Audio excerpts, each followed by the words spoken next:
మరి ఇదే మంత్రి గారు కూడా చాలాసార్లు ఆ రోజున ప్రెస్ స్టేట్మెంట్లు, ఆ రోజున జరిగినటువంటి అవకతవకల మీద గతంలో కూడా ఈయన ఎక్సైజ్ మంత్రిగా పనిచేశారు.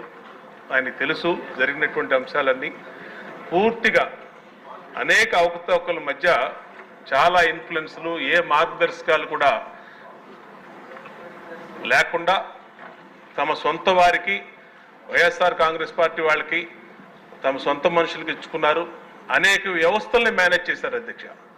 కొన్ని వ్యవస్థల పేర్లు హౌస్లో చెప్పకూడదు కానీ అధ్యక్ష, వాళ్ళ ఇష్టం వచ్చిన వాళ్ళకి. నేను అడుగుతా ఉన్నాను అధ్యక్ష, ఇక్కడ 5 మైక్రో బ్రెవరీస్ పేర్లు ఇచ్చారు అధ్యక్ష. మెసర్స్ ప్రో బ్రెవరీ అని ఇచ్చారు, లక్ష్మీ సాయి ఎంటర్ప్రైజ్ అని ఇచ్చారు, బింగే బ్రెవరీస్ అని ఇచ్చారు, హ్యాంగ్ ఓవర్ బ్రెవరీ అని ఇచ్చారు, అలాగే ఇంకో బ్రెవరీ పేరు ఇచ్చారు అధ్యక్ష. ఈ 5గురికి ఇచ్చిన ఏ విధమైన మార్గదర్శకాలు ఇచ్చారో సభ ముందు